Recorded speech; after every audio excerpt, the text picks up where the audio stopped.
India కోసం America China పోటీ పడుతున్నాయి. మన మార్కెట్ కోసం ఆ రెండు దేశాల కంపెనీలు నువ్వా నేనా అన్నట్టుగా రంగంలోకి దిగబోతున్నాయి. జూలై 15 నుంచి ఈవీ మార్కెట్లో కొత్త శకం ప్రారంభం కాబోతోందా? టెస్లా ఎంట్రీతో భారత్లో ఈవీ యుగం ప్రారంభమైనట్లేనా? అసలు దేశీయంగా ఈవీ ఎందుకు బలహీనంగా ఉంది? ఇండియాలో ఈవీ మార్కెట్ కోసం అమెరికా చైనా కంపెనీలు తీవ్రంగా పోటీ పడుతున్నాయి. ఇప్పటికే అమెరికాకు చెందిన ఎలక్ట్రిక్ కార్ల తయారీ సంస్థ టెస్లా భారత్ మార్కెట్లోకి ప్రవేశించడం ఖరారైంది. భారత్లో తమ కార్ల విక్రయాలు ప్రారంభించడానికి మస్క్ కంపెనీ జూలై 15న ముంబైలో తొలి షోరూం ప్రారంభించనుంది. ఇందుకోసం ఇప్పటికే 5 వై మోడల్ కార్లు ముంబైకి చేరుకున్నట్టు తెలుస్తోంది. చైనాలోని షాంఘై నుంచి వాటిని తీసుకొచ్చినట్లు సమాచారం. ఢిల్లీలోనూ మరో షోరూం ఏర్పాటు చేయడానికి టెస్లా సన్నాహాలు చేస్తున్నట్లు తెలుస్తోంది. టెస్లా భారత్ మార్కెట్లోకి ప్రవేశించేందుకు 2021 నుంచి ప్రయత్నాలు జరుగుతున్నాయి.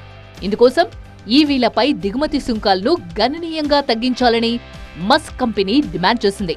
ఇందుకు కేంద్ర ప్రభుత్వం కొన్ని షరతులు విధించింది.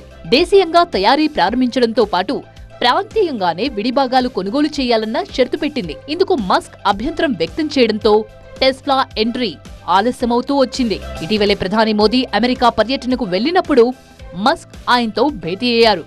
ఈ సమావేశంలో సుంకాల అంశం చర్చకు వచ్చినట్టు తెలిసింది. ఈ క్రమంలోనే ఇటీవలే $40,000 కంటే ఎక్కువ ఖరీదైన హై ఎండ్ కార్లపై బేసిక్ కస్టమ్ సుంకాన్ని భారత్ తగ్గించింది. దీంతో భారత్లో టెస్లా ఎంట్రీకి మార్గం సుగమమైంది. అయితే టెస్లాకు చైనా BYD కంపెనీ నుంచి గట్టి పోటీ ఉంది. 2024లో BYD 3,500 కార్లను విక్రయించింది.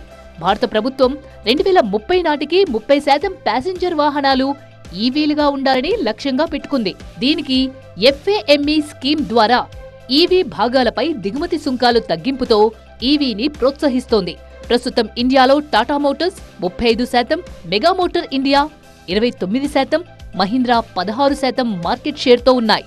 టెస్లా దిగుమతి వాహనాలపై 70% సుంకం ఉన్నప్పటికీ భారతదేశంలో లగ్జరీ ఈవీ సెగ్మెంట్ను లక్ష్యంగా చేసుకుంది.